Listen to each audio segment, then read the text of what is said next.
Meus queridos e amados irmãos, eu quero vos cumprimentar com a santa e gloriosa paz do Senhor e já convidar a cada um para estarmos meditando agora na reflexão diária da Escola Bíblica Dominical, o Momento EBD, esta ferramenta que Deus tem nos dado para trabalharmos junto com a Escola Bíblica Dominical.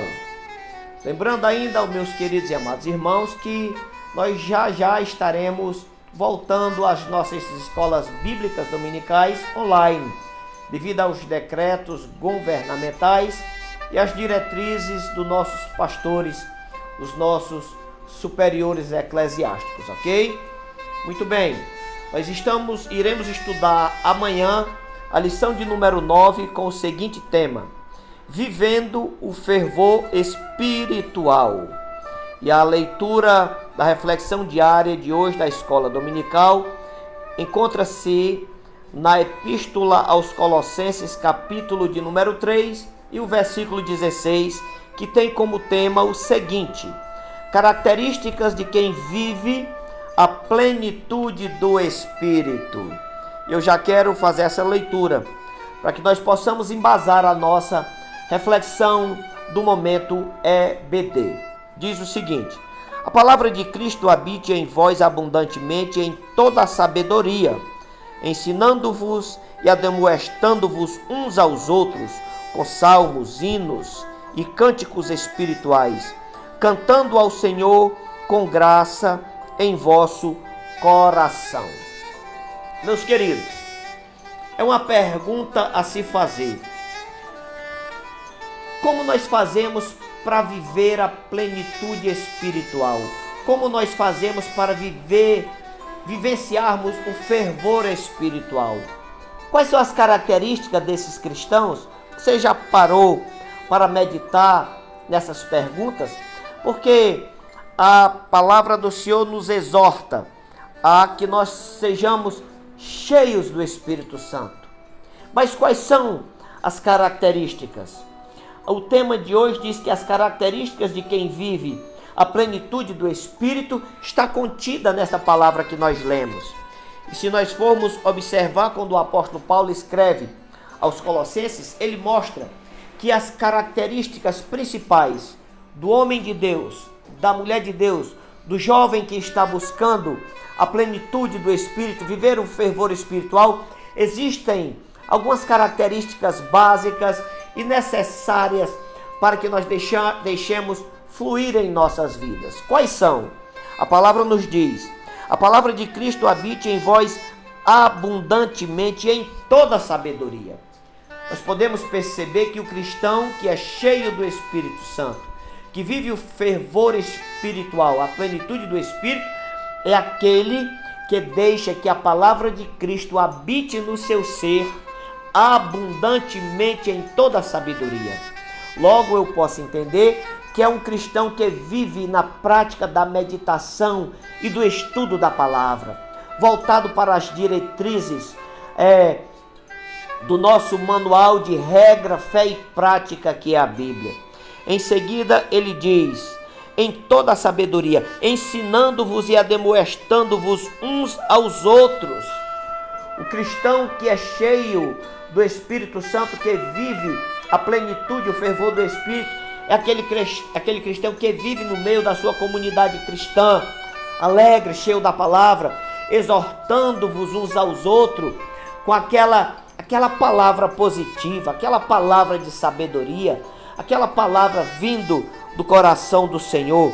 Isso com salmos, hinos e cânticos espirituais, cantando ao Senhor com graça em vosso coração. São pessoas que vivem salmodiando a Deus, tanto na sua vida particular como na sua vida congregacional. São pessoas alegres, abundantes da palavra, que deixam o Espírito ser fluente na sua vida e que passam a se exortar, a consolar-se uns com os outros dentro da sua vida espiritual, congregacional, social e, por que não dizer, até familiar. Então nós podemos ver que o cristão cheio do Espírito Santo, ele é diferente. O cristão cheio do Espírito Santo, que vive o fervor do Espírito, a plenitude do Espírito, não tem razão para estar triste. Mas existem as dúvidas que pairam sobre esse tema tão maravilhoso. E pessoas perguntam a gente: o que você precisa fazer para viver a plenitude do Espírito ou fervor espiritual? Como a palavra nos exorta, nós devemos ser cheios do Espírito Santo. Mas o que é que eu faço para ser cheio do Espírito Santo?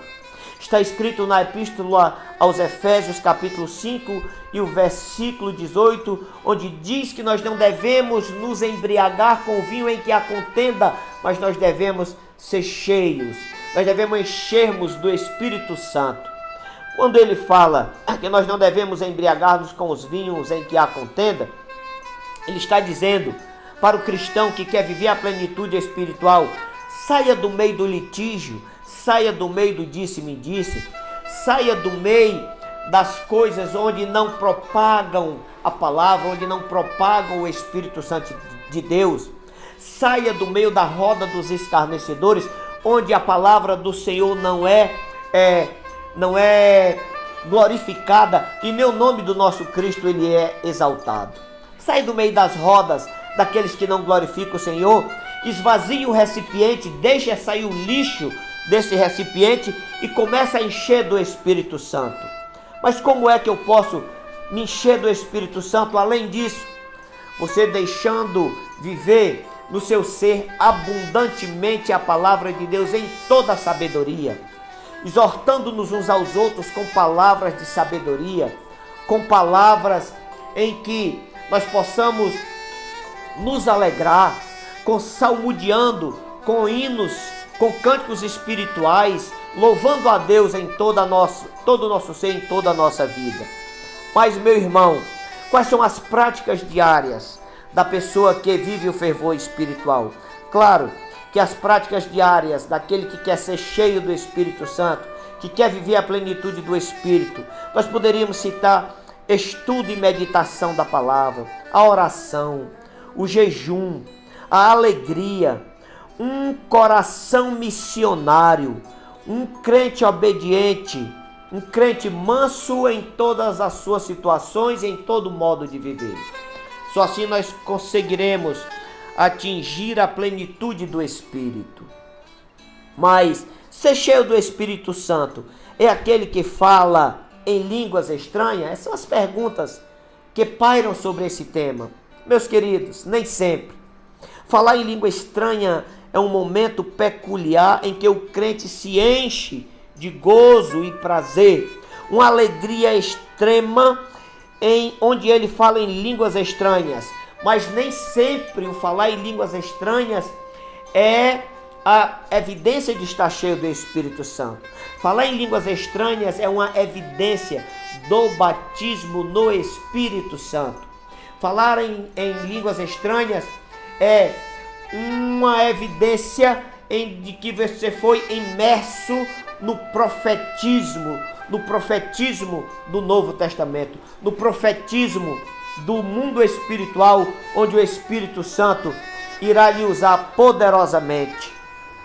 Mas ser cheio do Espírito Santo, em sua maioria das vezes, não é apenas falar em línguas estranhas.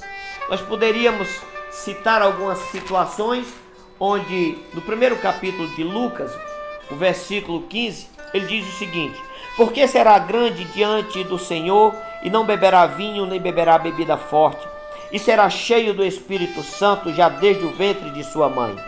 Isso é Lucas falando de João Batista, que ele seria cheio do Espírito Santo desde o ventre da sua mãe. E nós podemos ainda ver, no mesmo capítulo 1 de Lucas, a partir do versículo 41, quando Maria, grávida do nosso Senhor e Salvador Jesus Cristo, resolve visitar Isabel, sua prima, lá nas montanhas. E ao chegar na casa de Isabel, veja o que é que acontece. Capítulo 1, versículo 41. E aconteceu que, ao ouvir Isabel a saudação de Maria, a criancinha saltou no seu ventre, e Isabel foi cheia do Espírito Santo. Aqui não nos fala que Isabel ela falou em línguas estranhas, até porque o batismo no Espírito Santo ainda não tinha acontecido ali no capítulo 2 de Atos. Mas Isabel foi cheia do Espírito Santo e exclamou com grande voz e disse: bendita és tu entre as mulheres e bendito o fruto do teu ventre. De onde me provém isso a mim, que venha visitar-me a mãe do meu Senhor? Pois eis que ao chegar aos meus ouvidos a voz da tua saudação, a criancinha saltou de alegria no meu ventre. Isabel foi cheia do Espírito Santo para que o Espírito revelasse a maior verdade do cristianismo. Quando ela olha para Maria, que escuta a voz de Maria nos seus ouvidos, João Batista, cumpre-se a palavra do versículo 15, João Batista salta no ventre de Isabel cheio do Espírito Santo. E Isabel, cheia do Espírito Santo, abre o leque da revelação e diz: bendito, e de onde me provém isso a mim, que venha visitar-me a mãe do meu Senhor? Quem disse a Isabel que Maria estava grávida? Quem disse a Isabel que Maria estava grávida do nosso Salvador? Mas Isabel, cheia do Espírito Santo, foi levada ao ápice da revelação.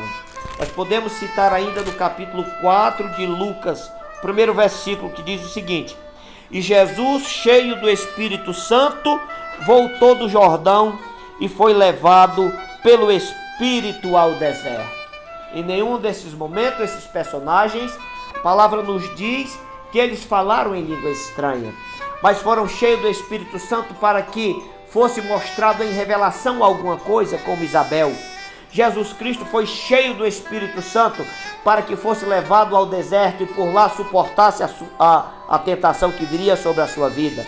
Capítulo 4 de Atos dos Apóstolos, a partir do versículo 7, Pedro foi cheio do Espírito Santo para pregar a palavra em frente às autoridades. Ainda no capítulo 4 e o versículo 31 no livro de Atos, os apóstolos ali foram cheios do Espírito Santo quando estavam reunidos em oração, e moveu-se aquele lugar cheios do Espírito Santo para que fossem levantados em oração de poder naquele momento. Nós podemos citar ainda o capítulo 7 de Atos dos Apóstolos, quando Estevão, o primeiro mártir da igreja primitiva, cheio do Espírito Santo, ele é apedrejado e olha para o céu e vê Jesus Cristo de braços abertos, esperando para encontrar-se com o seu servo.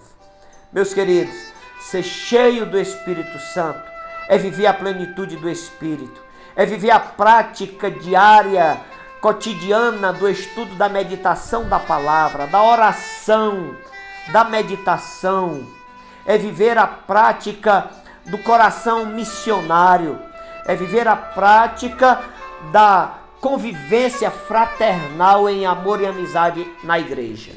Meus queridos, mas não podemos deixar de dizer que falar em línguas estranhas também é uma das formas em que o crente se apresenta para estar cheio do Espírito Santo. Mas nem sempre estar cheio do Espírito Santo, segundo a Bíblia, é falar em línguas estranhas.